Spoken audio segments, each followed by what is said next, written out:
Hello मेरे प्यारे बच्चों, कैसे आप सब। आप सभी के माता पिता के चरणों में ललित नमस्कार का प्रणाम। तो आशा करते ठीक होंगे। तो चलो आज हम फिर ग्रामर लेके आ गए। तो आज ग्रामर में हम पढ़ने वाले हैं शब्द किसे कहते हैं। शब्द किसे कहते हैं और उत्पत्ति के दृष्टि से शब्द के कितने भेद होते हैं। तो उससे पहले हम लोग पढ़ेंगे, ये जानेंगे शब्द कैसे बनता है और पद कैसे बनता है और वाक्य कैसे बनता है। इसको जान लेना जरूरी है। और वाक्य के बारे में तो आगे और भी बताएंगे कि वाक्य के कितने भेद होते हैं, सब बता देंगे। तो चलो आज हम यहीं तक स्टार्ट करते हैं, ठीक। तो यहाँ हम लोग पढ़ेंगे, देखो ये वर्ण शब्द पद। तो ध्यान दे रहे आप लोगों को, वर्ण से शब्द बनता है। वर्ण किसे कहते, पहले ये तो हम बता दिए थे। वर्ण उस मूलध्वनि को कहते हैं जिसे खनी या टुकड़ा ना किया जा सके, उसे वर्ण कहते हैं। वर्ण के दो भेद होते हैं, स्वर्ण वर्ण व्यंजन वर्ण, बताए थे ना। ठीक उसी प्रकार तो ये क ख ग घ क्या है जी, ये क ख ग घ ये क्या है, वर्ण है। ओ आ ये क्या है, वर्ण है। वर्ण उस मूल ध्वनि को कहते हैं जिसे टुकड़ा ना किया जा सके, खनी या टुकड़ा ना किया जा सके, वर्ण है। तो ये शब्द क्या है, वर्णों के सार्थक मेल को ही शब्द बोला जाता है। वर्णों के सार्थक मेल को, जब वर्ण मिलता है तो शब्द बनता है। तो देखो वर्ण से क्या बनता है, शब्द बनता है। मेरे प्यारे बच्चों, वर्ण से क्या बनता है, वर्ण से शब्द बनता है। यहाँ देखो, वर्ण, वर्ण से क्या बनता है, शब्द बनता है। शब्द से क्या बनता है, पद बनता है। पद से मेरा वाक्य बनता है। याद रखना, कोई पूछ दे वाक्य किससे बनता है, पद से। और शब्द किससे बनता है, वर्ण से। तो वर्ण समझ गया ना, जिसको खनिया टुकड़ा ना किया जाए, जैसे क ख ओ आ, ये वर्ण है। तो इसके बाद शब्द क्या है, वर्णों के सार्थक मेल को शब्द कहते हैं। वर्णों के सार्थक मेल को शब्द कहते हैं, ठीक। तो देखो मान लिया क जोर म जोर लो जोड़ दिया तो क्या हो गया, कमल। ये वर्ण ही मिला ना जी। कमल, किताब, पुस्तक, जो भी हुआ ये वर्ण ही मिलके बनता है। कमल कर दिए या कलम कर दिए, कुछ भी किए तो वर्णों के सार्थक मेल को शब्द कहते हैं। जब वर्ण आपस में मिल जाता है तो शब्द बनता है, ठीक। कोई दिक्कत। अब मान लिया नमक, इन सबको अगर प्लस में जोड़ देंगे तो क्या हो जाएगा, नमक हो जाएगा। तो क्या हुआ, वर्ण है। नो क्या है, वर्ण है। मो वर्ण है। को क्या है, वर्ण है। जब ये तीनों आपस में जुड़ गया तो शब्द बन गया। एक शब्द नमक, अर्थ निकला ना, नमक जो सब्जी में डालते हैं, ठीक। तो जिसका जब वर्णों के सार्थक मेल, जब वर्ण जुड़ जाता है आपस में तो वो शब्द कहलाता है। वर्ण जिसके खनिया टुकड़ा ना किया जा सके उसे वर्ण कहते हैं। और शब्द दो वर्णों के सार्थक मेल को ही शब्द बोला जाता है। इतना याद है। चलो, वर्णों के सार्थक, वर्णों या ध्वनि के सार्थक मेल को ही शब्द बोला जाता है। यहाँ देखो ना जी, लिख दिए हैं। तो वर्णों या ध्वनि के सार्थक मेल को ही शब्द कहा जाता है। कोई दिक्कत है, कोई दिक्कत नहीं। वीडियो रिकॉर्ड हो रहा है ना, देखना बस साफ। चलो ठीक है, सब ठीक है। अब पद को जान लो, पद को। तो जो शब्द है वही पद है। तो इसमें थोड़ा सा मिस्टेक होता है। क्या, देखो जब कोई शब्द वाक्य में जुड़कर, जब कोई भी शब्द, जैसा ये कलम है, कलम शब्द है ना जी। जब कोई भी शब्द वाक्य में जुड़कर उसमें अर्थ प्रकट करता है तो वो पद कहलाता है। तो वो लोग कैसे सर, अब देखो, वह एक कलम है ना। अब वह एक है, प्रकट होता है अर्थ नहीं। वह एक कलम है, प्रकट कर दिया, क्या हुआ, वह एक कलम है। क्या है जी, कलम है। तो ये देखो, एक कलम क्या हो गया तुम्हारे, एक कलम है ना मेरा, यही हो गया पद।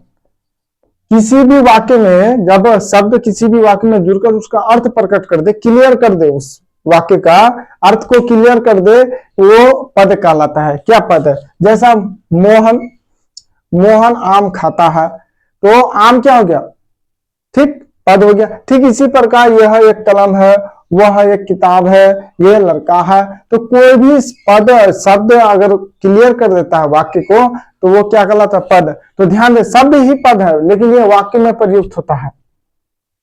ये वाक्य में प्रयुक्त होता है। इसमें कोई दिक्कत नहीं होना चाहिए। तो अब देखो, यदि हम यहां मान लिए, यहां कुछ और लिख देते हैं, शब्द लिखते हैं पहले, यहां लिख देंगे किताब।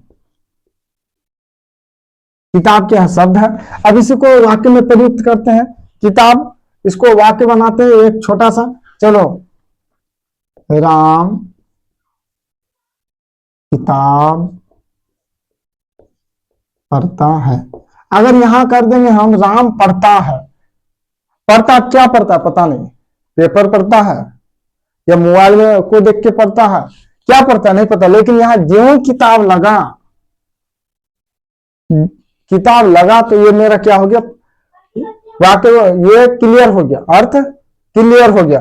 ज्यों किताब लगा तो ये अर्थ को क्लियर कर दिया कि राम किताब पढ़ता है। राम क्या करता है जी, पढ़ता है, क्या पढ़ता है, किताब पढ़ता है। तो ये पद हो गया, शब्द ही है ना जी, ये शब्द है, बस इसके साथ जुड़ गया। जैसे चीनी को पानी में मिला दो शरबत बन जाता है, ठीक इसी प्रकार ये शब्द ही है, लेकिन वाक्य में थोड़ा सा वाक्य में मिला दो और ये अर्थ प्रकट कर देता। पद ही शब्द है, समझे। तो अब देखो वही पद से वाक्य बनता है, वाक्य नहीं बना। मोहन किताब पढ़ता है, मोहन पटना जाता है, ये सब क्या है, वाक्य है। पदों के समूह को ही वाक्य बोला जाता है। कोई दिक्कत नहीं होना चाहिए। तो मेरे प्यारे बच्चों, तो वर्ण क्या है, वर्ण को ही लेटर बोला जाता है, लेटर को ही हर्फ बोला जाता है। शब्द क्या है, शब्द को अंग्रेजी में क्या बोला जाता है, वर्ड बोला जाता है, उसी को लफ्ज बोला जाता है। पद को क्या बोला जाता है, गले में हिच की गोली लो या फिनाइल की गोली लेंगे, बताओ किसका गोली लेंगे जी, फिनाइल।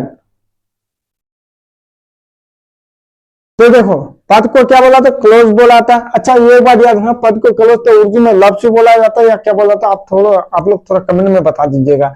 जैसा वर्ण को लेटर हल्प बोला था, शब्द को वर्ड या लफ्ज बोला था, पद को क्लोज बोला था।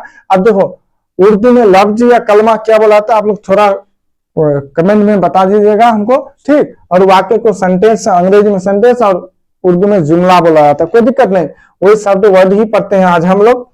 तो वर्णों के सार्थक मेल को शब्द कहते हैं, और वाक्य दो या दो से अधिक पदों के मेल से बने हुए पद को वाक्य कहते हैं जी।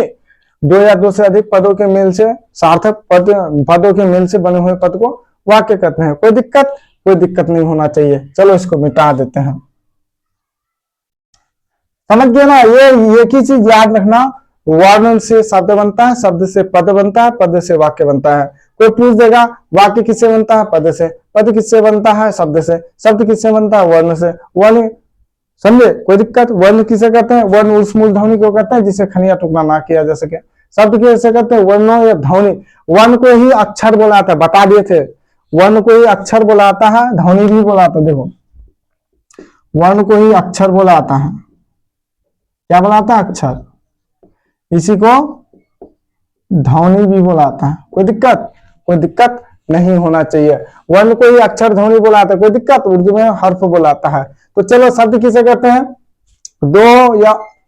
शब्द किसे कहते हैं, वर्णों या ध्वनि के सार्थक, वर्णों ध्वनि या अक्षर के सार्थक मेल को शब्द कहते हैं।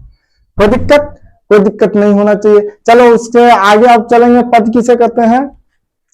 कोई भी शब्द वाक्य में जुड़कर यदि उसका अर्थ प्रकट करता है तो वो शब्द कहलाता है, पद कहलाता है। कोई भी शब्द वाक्य में जुड़कर उसका अर्थ प्रकट करता है तो वो क्या कहलाता है, बोलो, वो पद कहलाता है। और वाक्य दो या दो से अधिक पदों के मेल से जो विकार उत्पन्न होता है उसे वाक्य कहलाता है, या दो या दो से अधिक पदों के मेल को ही वाक्य कहते हैं। बस काम खत्म। तो इसका पीडीएफ आप सबको मिल जाएगा, पीडीएफ बन रहा है, बार बोल दे, थोड़ा समय लगेगा, उसके लिए क्षमा चाहते हैं।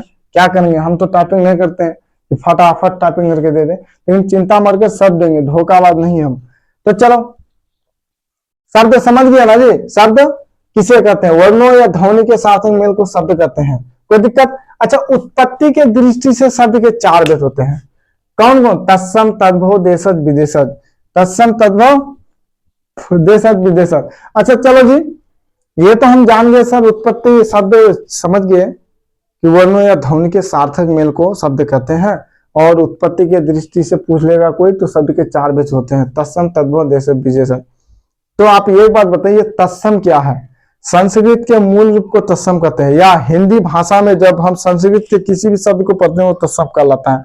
संस्कृत के लिखा हुआ जितना भी है वो तत्सम, या ऐसे समझ जाओ दुनिया का कोई भी नाम यदि संस्कृत में है मेरे प्यारे, दुनिया का कोई भी वस्तु, किसी भी जगह का नाम अगर संस्कृत में है तो वो क्या कहलाएगा, तत्सम। लेकिन ध्यान रहे, लिपि हिंदी का और संस्कृत का लिपि एक ही है, देवनागरिक।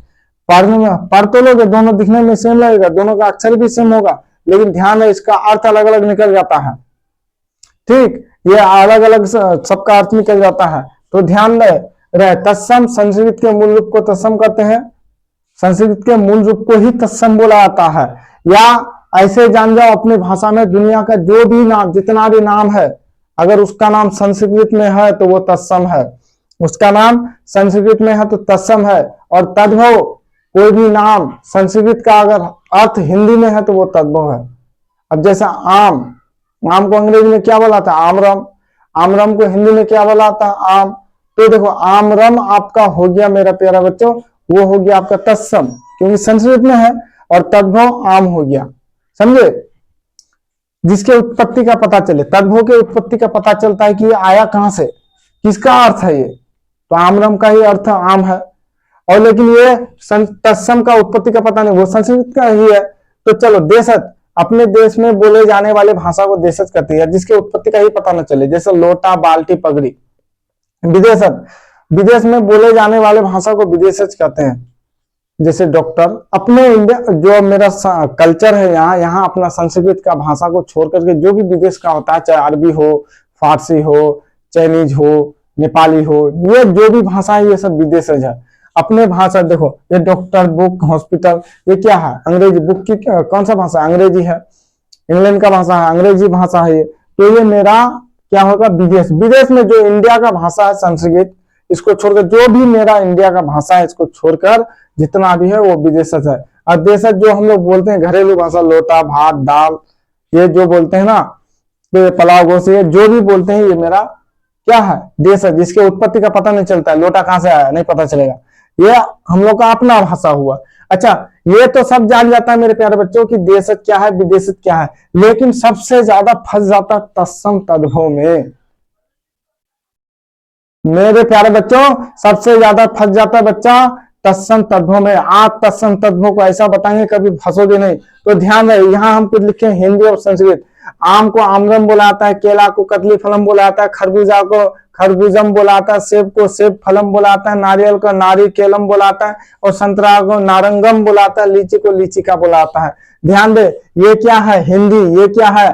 संस्कृत। तो ध्यान दे, अब मैं लिखता हूं यहाँ, मोहन आम खाता है। ठीक, अब देखो मोहन आम खाता है बोल देगा, इस वाक्य में आम क्या है जी? तत्सम है कि तद्भव है? तो ध्यान देना, आम, आम को संस्कृत में क्या बोला जाता है? आमरम। ओ, इस ये संस्कृत में आमरम, तो ये तद्भव है, हिंदी शब्द है ये तद्भव। अगर इसका कोई उत्पत्ति का बाप का पता चल जाए तो समझ जाना ये तद्भव होगा। और तत्सम का बाप का पता नहीं चलता, वो खुद बाप है। तत्सम खुद बाप है और तद्भव बेटा है। ऐसे समझो, ये बेटा है, ये बाप है, इससे ये आया है, इससे ये नहीं। तत्सम बाप है, तत्सम बाप है, और तद्भव बेटा है। बाप से बेटा आया है, बेटा से बाप नहीं आता, समझ जाना। अब देखो आम क्या है? मोहन आम खाता है। आम, संस्कृत में आम को क्या बोला जाता है? फट से दिमाग लगाना, आमरम। तो ये तद्भव हो जाएगा। अगर इसके उत्पत्ति का पता चले तो ये तद्भव, तद्भव के उत्पत्ति का पता चल जाए तो तद्भव, अगर उत्पत्ति का पता ना चले तो वो तत्सम होता है। चलो अब फिर लिखते हैं, राम केला खाता है। अच्छा, केला को उत्पत्ति, केला को संस्कृत में क्या बोला जाता है? दिमाग लगाओ, केला को क्या बोला जाता है? देखो, कदली फलम। केला को कदली फलम, मतलब ये तद्भव हो गया। केला का उत्पत्ति का पता चलेगा, कदली फलम, ये तद्भव हो गया। जिसके उत्पत्ति का पता ना चले वो तत्सम, और जिसके उत्पत्ति का पता ही ना चले तो वो देशज होता है। और तत्सम का भी उत्पत्ति का पता नहीं चलता है, क्योंकि वो खुद है, वो बाप है, ये बेटा है। तो केला क्या हो गया मेरा? केला हो गया मेरा तद्भव। अब जैसे खरबूजा, खरबूजा को संस्कृत में क्या बोला था? खरबूजम। सेब को सेब फलम। तो देखो, ये संस्कृत में जिसका भी नाम रहे वो मेरा हो जाता है। ये इसका नाम संस्कृत में है तो ये हो गया तद्भव, ये हो गया तत्सम। अब देखो, अगर यही हम लेंगे, मैं आमरम खाता हूं, चलो ऐसे से।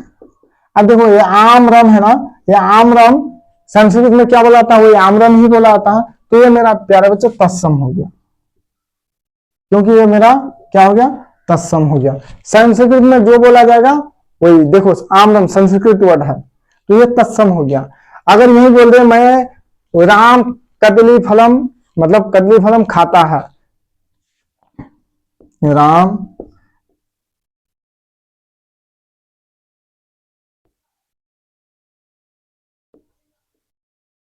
ऐसा नहीं होता है, लेकिन हम समझाने के लिए करते हैं।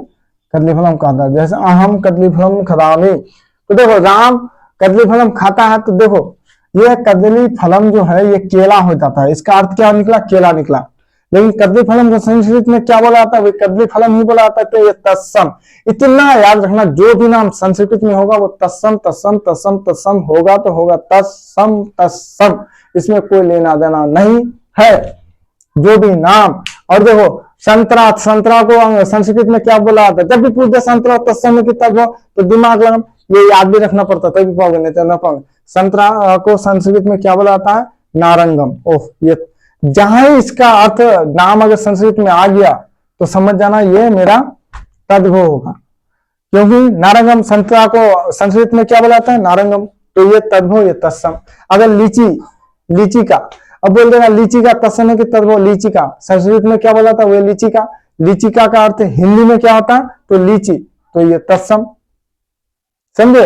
अब ये बोल देगा नारियल, नारिकेलम, नारियल का नारिकेलम, नारियल को हिंदी में क्या बोला था, नारियल, क्या बोला था, नारियल, तो नारियल क्या है मेरा तत्सम। तो मेरे प्यारे बच्चों, हम समझ जाते हैं कि आप लोग को थोड़ा क्या होगा, कठिनाई होता है, मेरा भाषा नहीं पाते हैं इतना समझाने, तो उसके लिए क्षमा चाहते हैं। लेकिन याद रखना, जो भी मेरा मतलब ये है, जो भी मतलब ये तत्सम होता है, ये संस्कृत का जितना भी नाम है ना, संस्कृत में जितना भी नाम होगा वो तत्सम होगा। और देखो जगत का माने दुनिया, जगत क्या है, तत्सम है, दुनिया क्या है, तद्भव है। संस्कृत में जितना भी नाम होगा वो तत्सम होगा, और हिंदी में जितना नाम होगा उसी का अर्थ, संस्कृत का अर्थ जितना है वो मेरा तद्भव होगा, माना जिसको बोलते हैं, ठीक। तो जितना भी नाम संस्कृत में है वो तत्सम है, और उसी का अर्थ जो हिंदी में है वो तद्भव। संस्कृत में जो भी नाम रहेगा तत्सम, और हिंदी में उसी का अर्थ जो निकलेगा वो तद्भव। मेरे प्यारा बच्चों, देश में बोले जाने वाले भाषाओं को देशज, विदेश में बोले जाने वाले भाषाओं को विदेशज। मेरे प्यारा बच्चों, आज यही क्लास को रोकते हैं, कहीं यदि हम सब पढ़ा देंगे, जितना हमसे होता है, हम इतना पढ़े लिखे नहीं है, लेकिन जितना होता है उतना पढ़ा देंगे, ठीक। कोई दिक्कत, यदि हमसे कोई मिस्टेक हो जाए, गलती हो जाए, तो भाई समझ करके क्षमा कीजिएगा। जय हिंद, जय भारत।